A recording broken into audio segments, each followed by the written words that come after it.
Hello दोस्तों। बदलाव सिर्फ एक सोच नहीं है, बदलाव एक जिम्मेदारी है।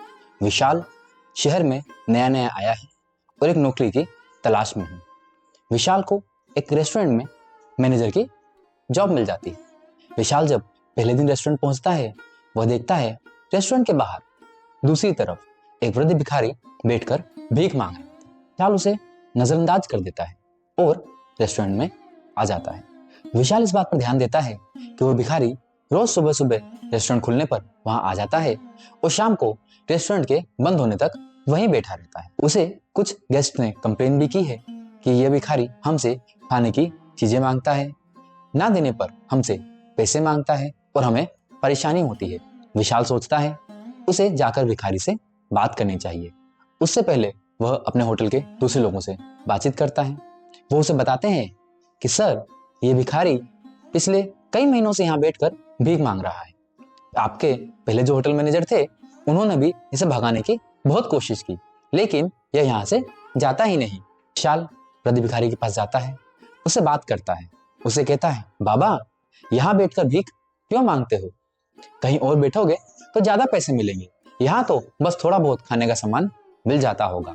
वृद्ध भिखारी विशाल की बातों पर ध्यान नहीं देता। विशाल फिर कहता है, देखो बाबा, यहाँ बैठकर भीख मत मांगा करो। रेस्टोरेंट में आने वाले लोगों को तकलीफ होती है, वह मुझसे शिकायत करते हैं। वृद्ध भिखारी विशाल से कहता है, बाबूजी, हम तो भिखारी हैं। जो पैसा दे देता है पैसा ले लेते हैं, जो खाना दे देता है खाना ले लेते हैं, हमें और कुछ नहीं चाहिए, हम तो सिर्फ भीख मांगते हैं। तो विशाल वापस अपने रेस्टोरेंट आ जाता है। उसे ये उम्मीद थी कि शायद वो भिखारी कल से वहां नहीं आएगा, लेकिन अगले दिन जब विशाल वापस रेस्टोरेंट पहुंचता है, देखता है वो भिखारी वहीं बैठकर भीख मांग रहा है। विशाल 3-4 दिन उस भिखारी पर गौर करता है। रोज दोपहर और शाम को एक व्यक्ति आता है और वृद्ध भिखारी उसे अपना खाने का सामान और पैसे दे देता है। विशाल को यह शक होता है कहीं कोई इस वृद्ध भिखारी का फायदा तो नहीं उठा रहा। वह अपने होटल के एक नौकर को कहता है, कल जब वो व्यक्ति आएगा तुम उसका पीछा करना, देखना वो व्यक्ति कहाँ जाता है। एक दिन बाद नौकर उस व्यक्ति का पीछा करता है और वापस आकर विशाल को बताता है वह व्यक्ति पास के दूसरे ढाबे पर जाकर कुछ खाने का सामान खरीदता है और यहाँ से मिला हुआ खाना उस खाने को मिलाकर एक वृद्धाश्रम में दे देता है। विशाल को यह समझते देर न लगी ये क्या माजरा है। वह उस वृद्ध भिखारी के पास जाता है और कहता है, बाबा, मुझे पता चल गया है आप यहाँ भीख क्यों मांगते हो। आपको रुपये नहीं, आपको खाना चाहिए। वृद्ध भिखारी दंग रह जाता है।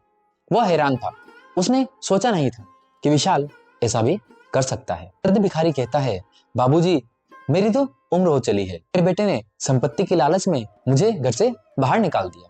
मुझे वृद्धाश्रम में आकर रहना पड़ता है। वृद्धाश्रम में आने वाले दान से खाने का सामान तो कभी कभी आ जाता है, लेकिन दवाइयां नहीं ले पाते। हमने नौकरी की भी कोशिश की, लेकिन हमें कोई नौकरी देने के लिए तैयार ही नहीं है। मैंने और मेरे एक दोस्त ने मिलकर निर्णय लिया कि हम भीख मांगकर ही खाने का सामान इकट्ठा करेंगे। विशाल कुछ देर सोचता है, फिर कहता है, अगर आप चाहें तो मेरे यहाँ एक चपरासी की नौकरी है, वह कर लीजिए। वृद्ध भिखारी उसे बताता है, मेरे तो पैर की हड्डी ही टूटी हुई है, मैं वह नौकरी नहीं कर सकता हूँ। वृद्ध भिखारी को उसके दोस्त को बुलाने के लिए कहता है। भिखारी बताता है उसके दोस्त की आंखों की रोशनी थोड़ी कम है, वह भी ये काम नहीं कर सकता। बहुत से लोग आते हैं, कहते हैं मदद करेंगे, लेकिन चंद रुपए देकर चले जाते हैं। आपने इतना सोचा वो ही बहुत है। विशाल वापस अपने रेस्टोरेंट की तरफ चल देता है।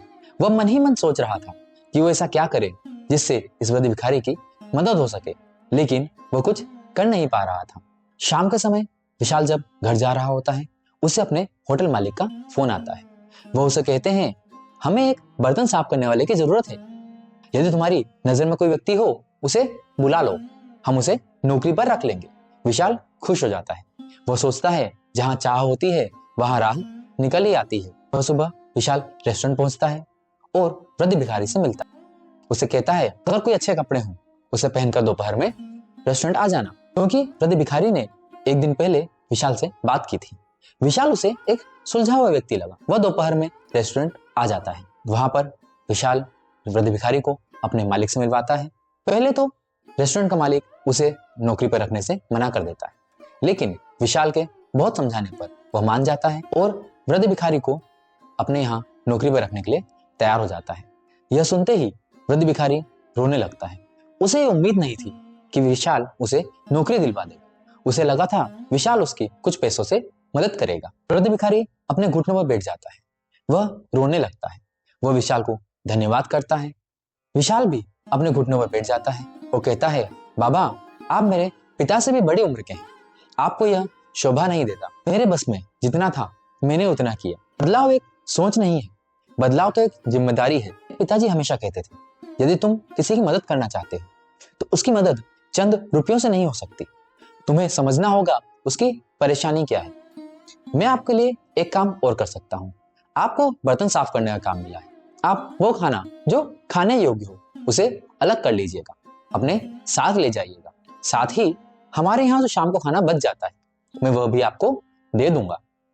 इतना सुनते ही भिखारी फूटकर रोने लगता है। विशाल की इन बातों को सुनकर होटल मालिक का कंठ भी भर आता है।